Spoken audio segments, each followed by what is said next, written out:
Greetings to everyone. I am Amrita Chanda and I work as a consultant in Sruti Disability Rights Center. And the topic for my presentation is Disaster Relief for Persons with Disability, a CSR initiative. The abstract presents the summary and the flow of the paper, and I have worked with persons with disability and corporate social responsibility in this paper. And I wanted to understand if a project can be co-created for disaster relief of persons with disability by making it a CSR initiative, because people with disability are the ones who are likely to be left behind during a disaster. Research shows that. And I've incorporated 3 case studies to understand if prior training can help them in times of disaster and when a catastrophe hits. And the conclusion finds that if a company has invested in a cause, then they are likely to perpetuate it, which again makes the entire project successful, which is also the aim of an organization, to see that the money that they're investing in is actually a success. In the introduction, I have discussed the 2 components. That is, first, understanding the percentage of people with disability in India, and in the second, the I have discussed about the United Nations Convention for People with Disability and how that came into being and how that influenced the way we look at people with disability, and then the objective. So for the purpose, as I've stated, I've mentioned that very few NGO and CSR activities for persons with disability in disaster relief, which is indeed true, because when I was scanning the internet to look for organizations with CSR initiatives or NGOs who were involved in disaster relief, I couldn't find one.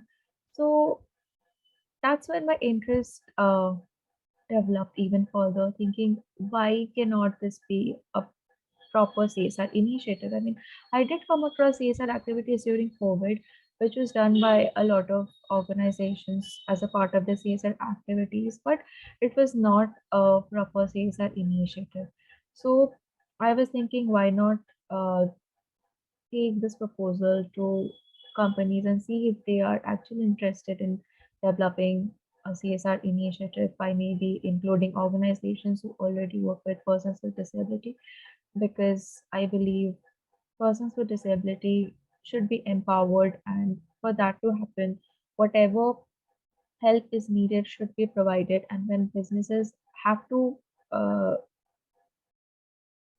I mean, when businesses would have to give about 2% of their profit to a philanthropic cause, then why not in the empowerment of people with disability in this area? Because this is neglected, or this is not taken much into account, and this just comes along, is what I felt by reading all the literature and all the papers.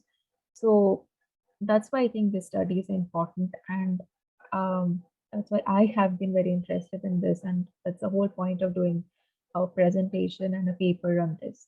Also, the sustainable development goals are included in all disaster inclusion. I mean, that emphasizes the inclusion of people with disability. For example, education, growth, employment, inequality, accessibility of human settlements. Then why just leave out this part or this particular aspect? Next is the methodology. As I mentioned that I have taken up 3 case studies online through websites, journals, and NGOs, and I have then constructed the case studies and done an analysis. Um, and I've used secondary resources because I did not have the resources or time limit to do a field work or verify the information from NGOs. The limitation again would be secondary data, because many times secondary data may not match with groundwork realities, and the credibility can be questioned that how authentic is this data. But then I have tried to resort to authentic sources only, so that whatever information I'm providing is authentic and can be taken into account. So after the slide, we move on. What I've just mentioned the names of the subheadings, but I will explain the history, intervention, and outcome as well for each, as I've done in my paper. So the case studies provide an overview of the challenges which are faced by persons with disability, and it also shows how prior training can help persons with disability during the face of a disaster. So the first one is based in Orissa, and it's called Reducing Risk by Increasing Independence.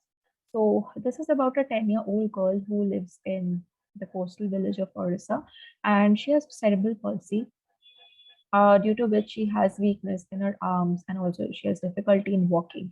And her house has three enormous steps in front, and every day she has to be lifted and carried by her parents, and she heavily relies on her parents to go to school or to her daily activities. So this was a situation when the project team came to see her. So this is the history, and the intervention happened when she was provided individualized support as a part of the disability inclusive project in the community, and her parents were also a part of this project. And it boosted her independence because they were taught very simple exercises which helped her to strengthen her arms and her legs. So she was given a walking frame, and handrails were also attached to her house. So now she could climb the steps with the help of the handrails. Like she could take the support of the handrail and she could walk through the steps. So her parents also felt that yes, now she could do her activities on her own and did not have to rely on her. And the outcome of this intervention was seen when in 2011, Orissa was hit by floods and her village was completely flooded. And their house was in particularly in danger because it was mud. It was made up of mud, and her parents understood that they would have to evacuate as soon as possible. So they decided to shift uh, the 10-year-old girl, I mean, their daughter, to the neighbor's house, which was a brick house. But she had to walk for 100 kilometers, 100 meters approximately. And she could do it because of the exercises and the help of a walking frame. And she went to her neighbor's house. In the meanwhile, her parents collected all their belongings and met at the school area where the evacuation was happening. So after the flood water seeped away and things um, were getting back to normal. Obviously, the house was destroyed, but her father got the help of a local NGO who helped them to rebuild her house. And her father also constructed the handrail so that she could always remain independent. And this shows us how we can increase the independence of people by just providing them with very simple solutions. And in this case, um, her parents were supportive, the society or the community was supportive, and the NGO was also supportive, and it helped her to remain independent, which is very important. Support should always be encouraged. I think that is the only takeaway or outcome of this case study, and that's why I've mentioned it as well. So the second one is in Kerala, and it's called Transforming Learning into Action, an example of disaster inclusive disability inclusive disaster risk reduction, which is also called DIDR.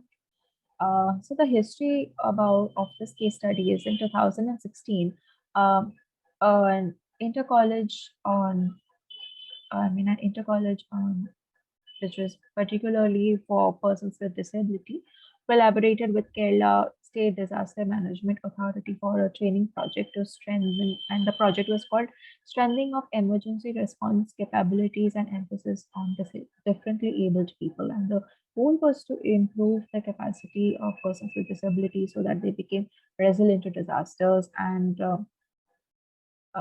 they were told how they could be prepared for hazards, and everybody in attended this program, including caregivers, volunteers, parents, and also persons with disabilities, of course. And the intervention happened when a total of 2,667 persons with disability attended this program, and the participants were divided into four categories, that is visually impaired, speech and hearing impaired, physically disabled, and persons with intellectual disabilities. So the disability friendly training materials were created for trainees as well as volunteers so that they could be comfortable and actively take part in the session. So there were lectures, examples of good practices, sharing of lessons, brainstorming activities, and materials were created, as I said, catering to the needs of different people, for example, braille, audiovisual aids, and so on.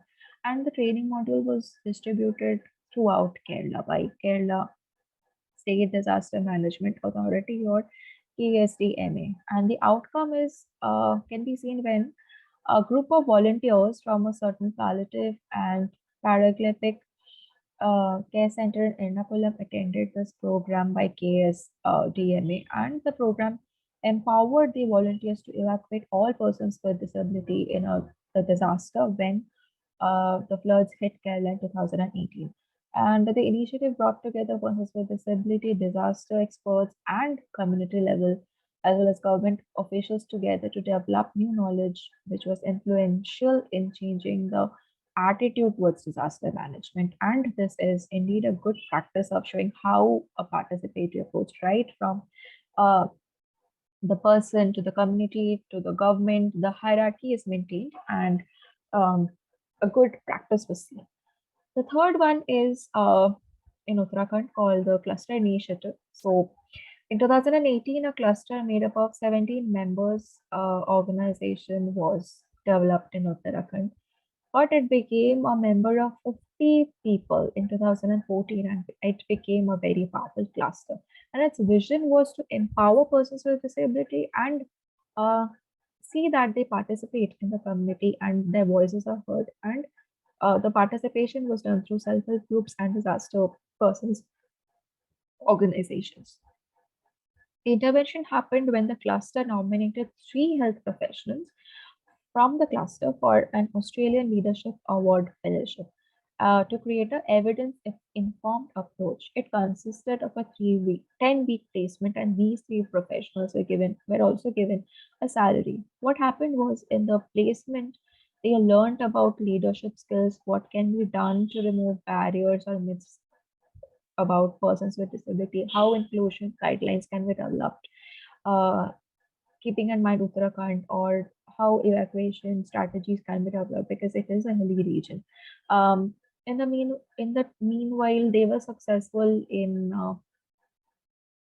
removing the attitudinal barriers, but initially they faced a lot of resistance from the members of the community, thinking that this is a futile effort and persons with disability are useless, and the normal usual uh, drama which was carried out. And gradually, people started to understand that no, these people are also have potentials because they also came to the meetings, and they also had questions about how economically structures can be built when WASH, which is a initiative by UNICEF, was be taken into account.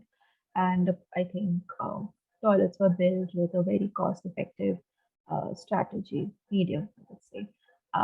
What these cluster was focused on in the initial years was to spread awareness about their work.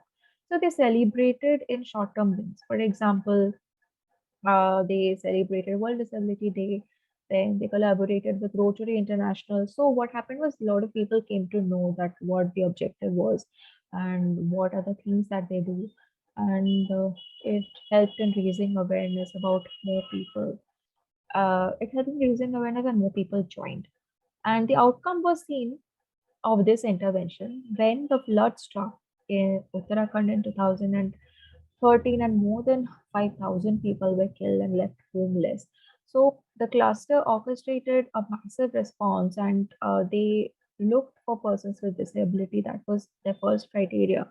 Then they also packed extra food, and they aimed at uh, preparing rescue evacuations for persons with disabilities. And over these 7 years, members of this organization have been able to share their knowledge and challenge one another in disaster inclusive organizations to make the organization much more disaster relief. So the case study outlines how behaviors can be changed over time.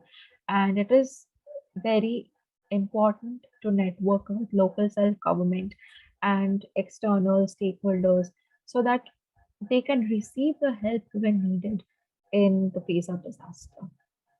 This is the most important slide in my opinion, and it's also the most important section in my paper, that is the policy recommendations and solutions. Here, I have mentioned 7 points, and this will be a slightly longer slide because I will be explaining each of the points in detail.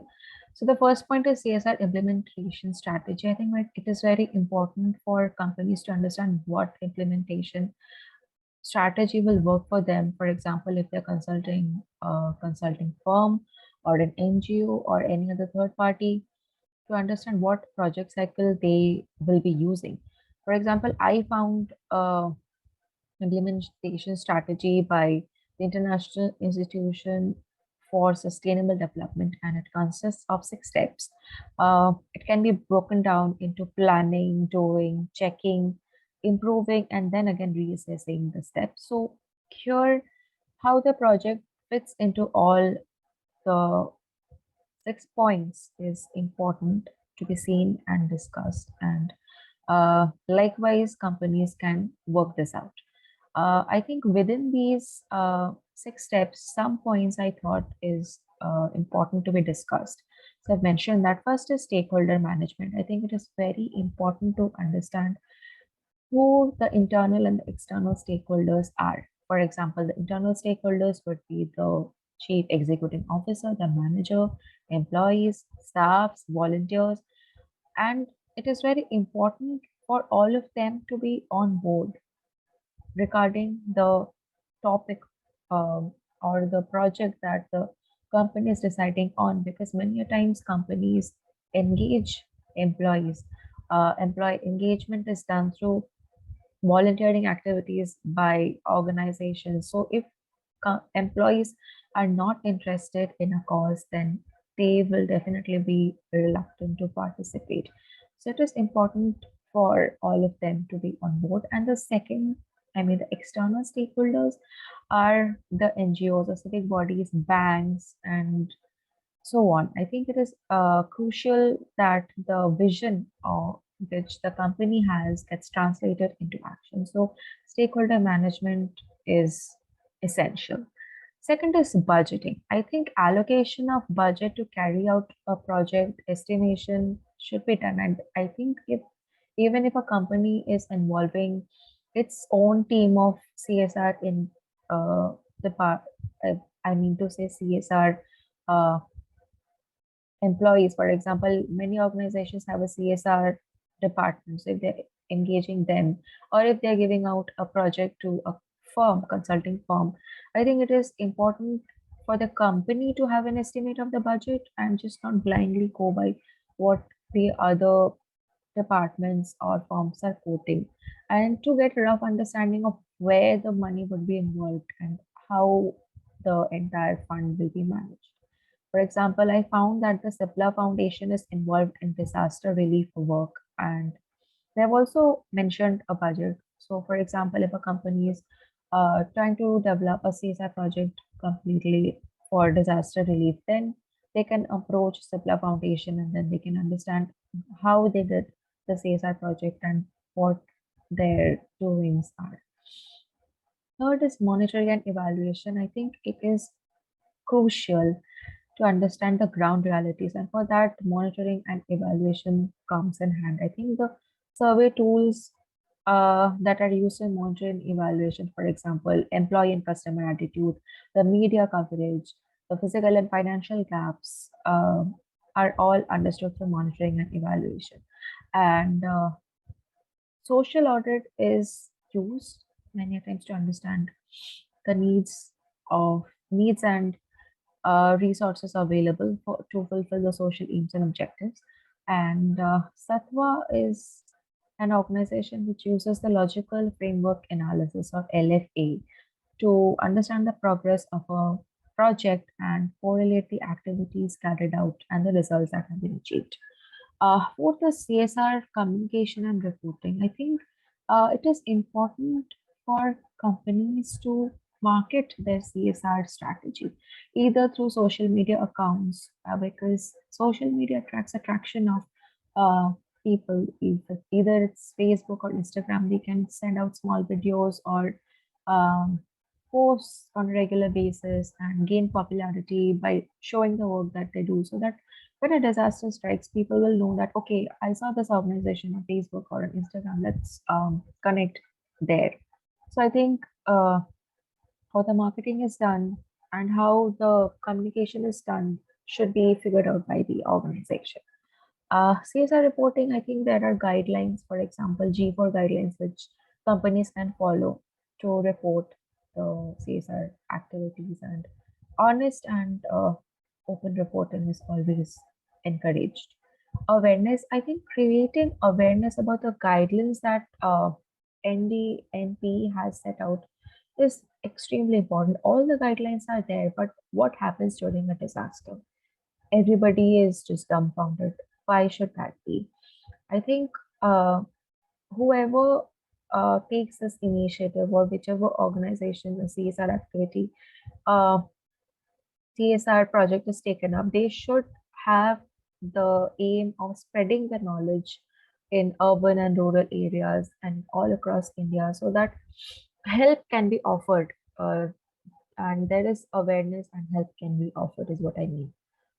Prior knowledge, I think it is important to partner with NGOs who have prior knowledge of working with persons with disabilities. For example, I found out there is Enable India, Narayan, Seva Sansthan, to name a few. I think it is also crucial to understand the types of disaster zones, the relief that is required. I read a very interesting manual by uh, the state disaster plan for Meghalaya, where they mentioned how persons with disability should be included and what type of persons need what type of food, and such guidelines which have been mentioned. And I think these guidelines come in very handy during a disaster. So I think when a training session is happening or preparedness session is happening, maybe they can be taught about these requirements, so that uh, people exactly know what to cater to when there is a disaster. And if volunteers are taught prior, then it will be effective to handle a disaster prone. What I mean to say is a disaster prone situation, or a situation where there has been a disaster that where people have been affected. Fourth is the proactive role of government. We cannot uh, deny the role of government, because going by the hierarchy, I think the government always has an important role to play. So, a larger consultation with the disability groups, the state levels, the disability officers and commissions for a project examination is uh, essential. So I mentioned that. Rehabilitation, I think in the rehabilitation process, uh, we saw that there have been a lot of success stories, like I mentioned, of CSR activities, but there were also stories about struggles where people actually starved and some even died due to inaccessibility. So WHO, the World Health Organization, mentions that there is a team, I mean, mentions two type of rehabilitations. First is the medical uh, rehabilitation, where only the team of professionals go in and help the one who are injured. And the second is the community-based intervention, where volunteers provide food and shelter and the basic necessities in the initial days. But what WHO encourages is when the community is built, persons with disabilities should not be ignored. They should be involved. Maybe they can say how a structure can be built better. Six is creating a support network. I think we saw in this case study of Uttarakhand how creating a cluster from 2007 to 2014 helped them throughout. And it's not that attitudes cannot be changed, because the finding of the study said that attitudes can be changed, and they were aware that, because a study showed that when the volunteers were involved, they first asked about persons with disabilities. So there should be familiarized, I mean, these support groups should be familiarized with rescue maps, mock drills, training tools, and so on. 7 point is data collection and survey. I think uh, the World Bank mentions that household surveys, censuses, and surveys should be conducted from time to time, and it should not be dated, so that when in the face of disaster we exactly know what the head count is or who the people are who should be looked into, and so that again the criteria of leaving no one behind and actually uh, caring for the ones who are in the community is actually seen and catered to. That's all for this slide. We've come to the last section of the presentation, that is the conclusion and future scope of the study. So from the above discussion, I think I can safely conclude that the objective of the paper has been met, which means that a sustainable model for inclusion of persons with disability can be a CSR project. It can be co-created through a participatory approach. And the case studies are also unique, as I mentioned in the slide. They show us that how persons with disabilities, when they're given the right kind of access and which is their right. We shouldn't forget that it is their right to get accessibility in terms of everything. What I mean to say is an accessible society and an inclusive society in all respect, not only in disaster relief, but inclusive buildings, inclusive education, inclusive participation in politics, and in all spheres. So I think it is a failure for us as a society if we cannot provide them what is duly their right. I think it is extremely unfortunate. So I think that is when the concept of CSR comes in, because if a project like this comes up, it can be a good precedence of uh, creating a sustainable model, and the phrase will just not be a phrase where that is leaving no one behind, can actually be a reality. And I think we should do away with all kinds of attitudinal barriers and start to think about making or giving the people their rights that they rightly have, because I think all human beings are unique and no one should be made to feel guilty or made to even think about lowly about themselves or how they are or how they should be or how they are a hindrance or a black box. I think it is rather derogatory, and I think people who think like that uh, need some kind of assistance with their thoughts, and I think they should really introspect. Uh, So I think that is what I would say, that providing an inclusive structure, including them in restoration and giving them the right opportunity, the right access, the right tools, trainings will help our society in general, not only the person, but also our society to progress. And for the future directions, I think they're making this a full-fledged running project is what I would suggest for the future direction of the study.